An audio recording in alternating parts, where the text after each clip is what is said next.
know that feeling, right? That constant, undeniable sense that there's a me inside your head looking out through your eyes.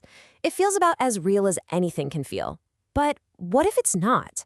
What if it's just a very convincing illusion? Today, we're going to pull back the curtain on who or what we really are. So let's just start with the biggest question there is. Who are you? And I don't mean your name or your job or your hobbies. I mean, who is the you at the very center of it all? It seems like it should be the simplest question in the world, right? But as we're about to find out, the answer is anything but simple. Because this is our default setting. It feels like you're a little person sitting in the control room of your brain, pulling the levers, watching the movie of your life on a screen. This feeling of being a separate self, a pilot in the cockpit, it's the most basic assumption we have about ourselves. And it feels completely, 100% real. But what happens if we actually go looking for that pilot? If the self is real, we should be able to find it, right? So let's go on a little search. Let's try to pinpoint this thinker that we're all so sure is running the show. No, really, try it right now. Look inside your own mind and try to find the you that's doing the looking. Where is it? Can you point to it? Is it behind your eyes? In your chest? The more you look for a solid center, the more you realize there is a problem. Well, the philosopher David Hume tried to do this very thing back in the 18th century. He sat down and looked inward, determined to find the self. And what did he find? Absolutely nothing. All he ever found were thoughts, feelings, sensations, and memories.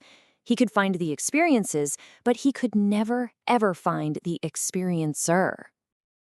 This led Hume to a pretty radical conclusion he called the bundle theory. He realized the self isn't a solid thing at all. It's more like a process. It's just a constantly changing bundle of perceptions flying by. It's like he realized there's no container. There are only the contents. And then you have the philosopher Nietzsche, who came along and said that our own language is tricking us. Think about it. We say, I think. That sentence structure automatically creates a subject, I, who is performing an action, thinking. But Nietzsche asked, what if that's totally backwards?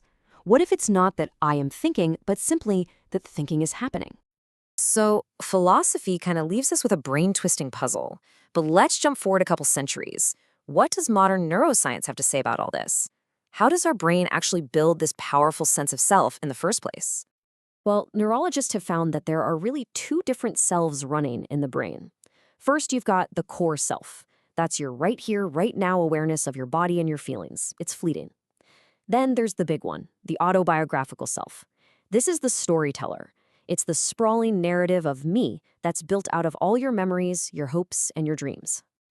And the way this story gets told is incredible. Research shows that a part of your brain's left hemisphere acts like an interpreter. Its job is to take every random, chaotic thing that happens to you and constantly spin it into a coherent story that makes sense. And that story, that's what you experience as a single, unified you. And I'm willing to bet you felt this storyteller take a break. Think about a time you were totally lost in an activity, playing music, a sport, just completely in the zone. They call it a flow state. In those moments, where did that inner voice go? Where did you go? It's like the self just dissolves for a little while. And this isn't just some vague feeling. We can actually see this in brain scans. Take a look here. This chart shows activity in what's called the default mode network, or DMN. You can think of it as the brain's me network. It's active when we're thinking about ourselves. Now look how high the activity is in a normal state. But then look what happens during meditation. Bam! It just plummets. The storyteller gets quiet. So modern science is basically telling us that the self is a story the brain tells itself. But what's truly mind-blowing is that this discovery isn't new at all. It's an almost perfect echo of what contemplative traditions have been saying for thousands of years. For instance, in Buddhism, a core teaching is anatta, which literally translates to no self. The idea is that our entire experience is made up of these 5 aggregates, things like our physical body, our feelings, our thoughts. And the teaching says that the moment we grab onto any of these fleeting things and say, that's me, that's mine, well, that's the exact source of all our suffering. Now, fast forward 2,500 years and listen to what modern neuroscientist Sam Harris says. It's wild how similar it is.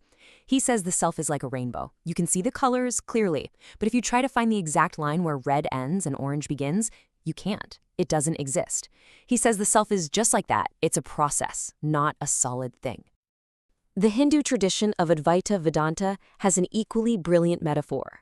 It says the separate self is like walking into a dimly lit room and seeing a coiled rope on the floor, but you mistake it for a snake.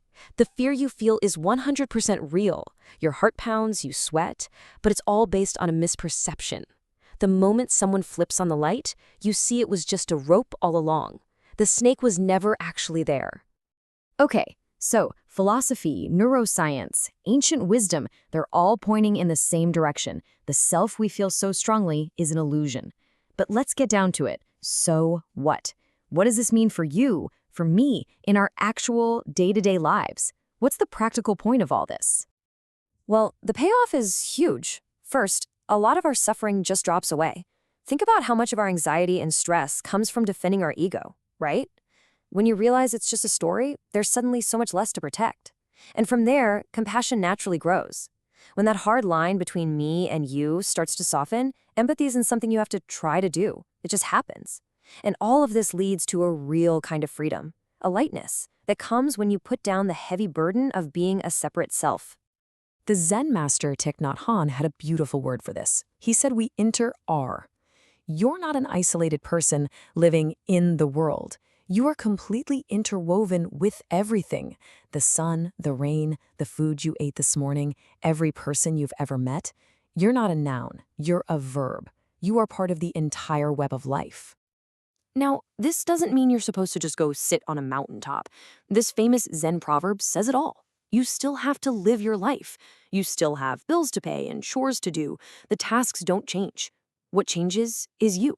You're doing them without the constant, heavy narrative of me weighing you down. You just chop the wood. You just carry the water. So I'll leave you with this to think about. Is it true that we are all lonely islands, separate and isolated, just shouting to each other across an empty sea?